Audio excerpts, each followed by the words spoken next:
Welcome back to Data Center News Asia. After a week of technical difficulties and audio foibles, we are apparently now live and connected, and you're back, James. How was skiing? Skiing was lovely, thank you. Very busy, a lot to catch up on, especially post PTC, but yeah, had a lovely time with the family. Thank you for asking. Nice. I'm surprised that you're not a more regular skier for a man who enjoys the finer things in life. Well, if I had my way, I would be.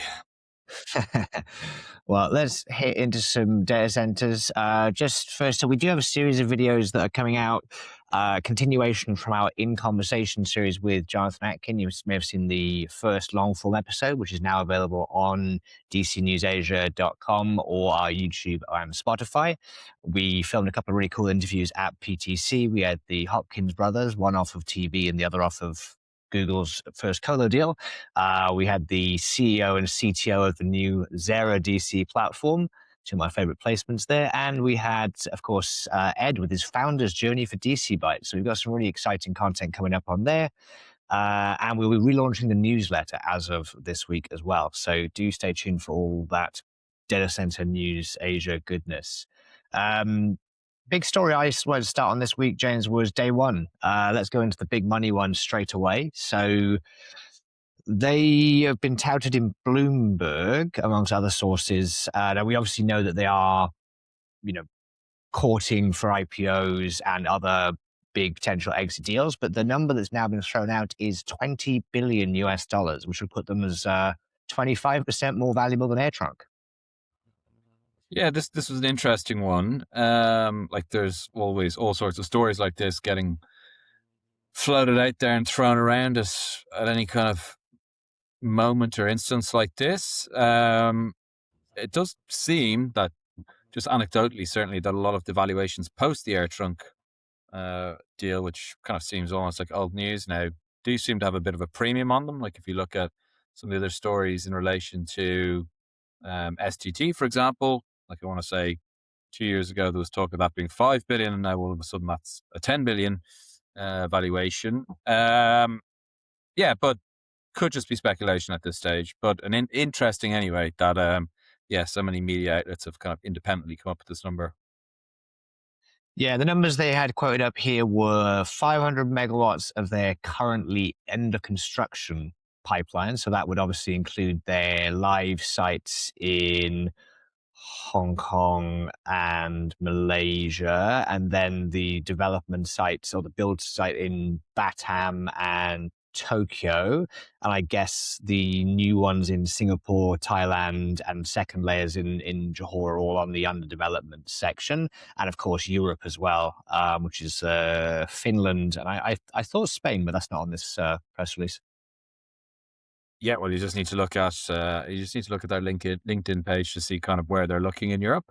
But yeah, like they've got a significant pipeline, significant amount of live capacity. So like they're definitely one of the operators who is getting it done and getting things done quickly and at scale. So it will be interesting over the next, I suppose, 12 months to see how this pans out.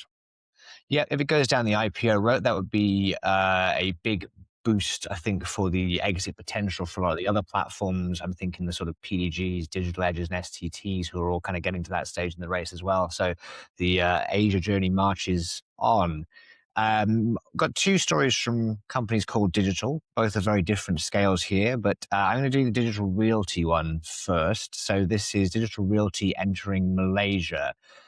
They acquired Telco Hub 1, which is the name of a site from, I have lost the name CSF Advisors. CSF Advisors, there you go. And that's up in Cyberjaya. So relatively little site here, but Digital Realty entering a market is always big news.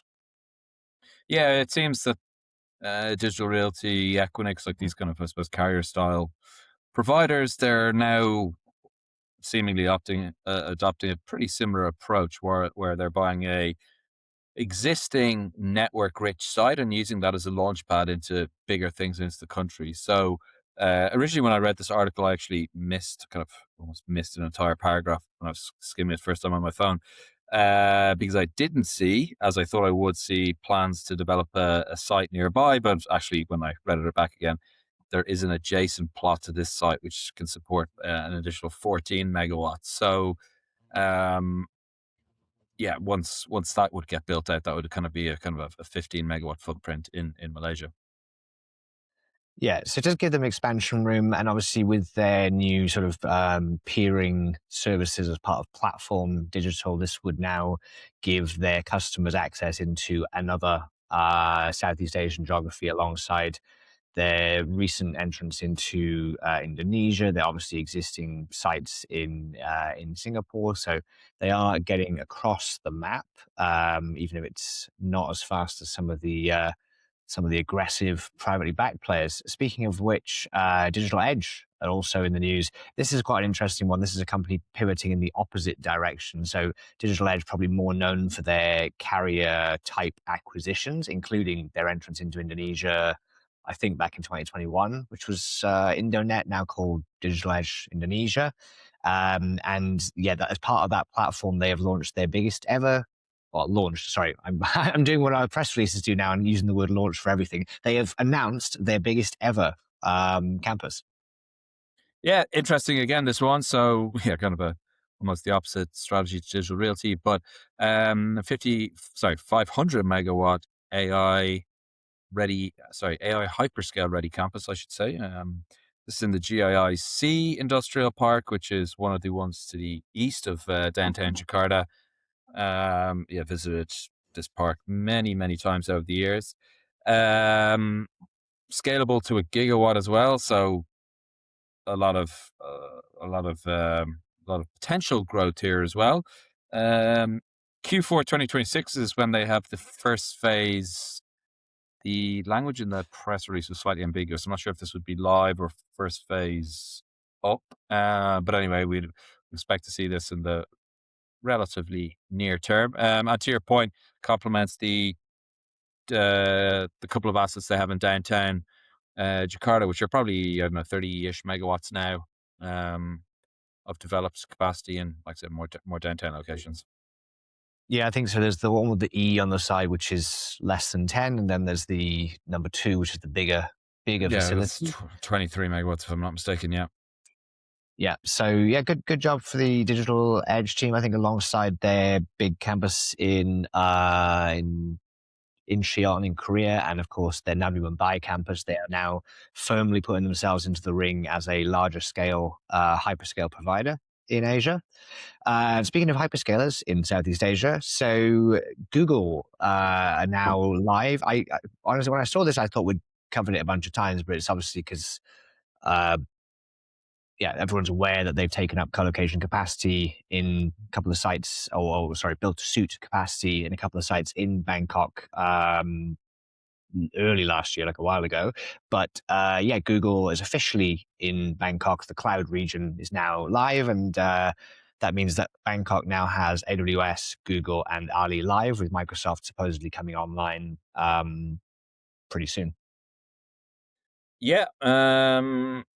So again, like Google have made a lot of announcements around Thailand. They have a number of self builds as well, which I think don't think will be this year, probably early next year before they're live, but they are under development.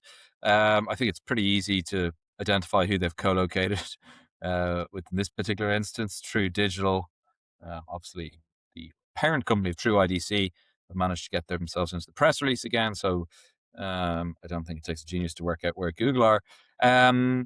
But this is interesting. Quite a lot of interesting stats actually in the press release, the official Google one, just talking about how they're expecting this region to support 130,000 jobs and some of the other kind of other interesting tidbits to go along with that. Well worth a read if you're trying to argue with someone about the benefits of data centers, because it does actually show you what goes behind a data center and obviously a cloud region as well. So yeah, worth a read, and congrats everyone to getting another hyperscale live.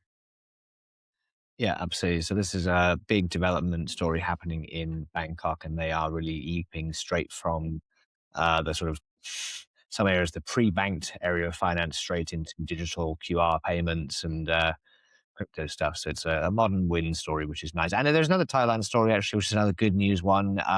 This was NTT signing a 100 megawatt PPA with B.Grimm. For those who are not across the power much of the data centers, B.Grimm might be familiar to you as the JV partner for Digital Edge in Thailand. So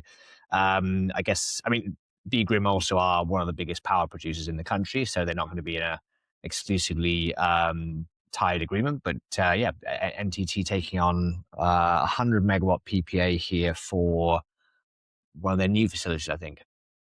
Yeah, so this will be NTT's Bangkok 4. So they've got 3 facilities already live, relatively small kind of retail / wholesale size facilities.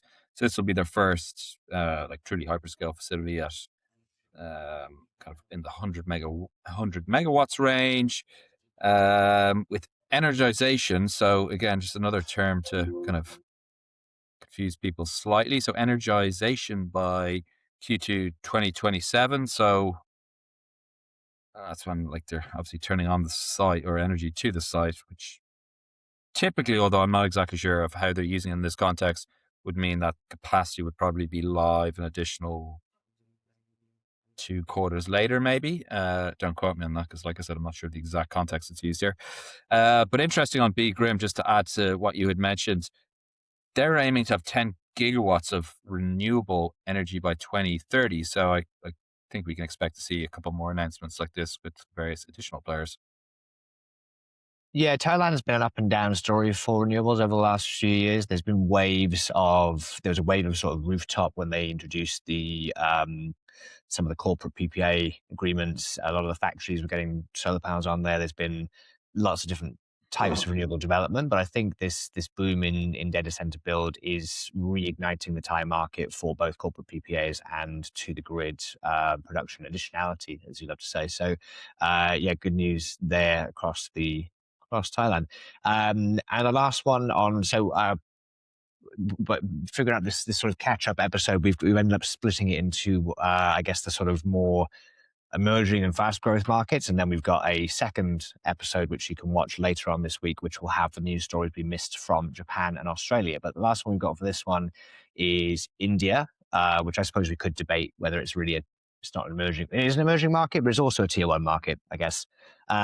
This is Iron Mountain's biggest facility I can think of or see in Asia. This is 85 megawatts that they have broken ground on, which, compared to the WebWorks JV or ownership they had before was like 6 facilities for less than 20 megawatts across the whole of India. So this is a big one.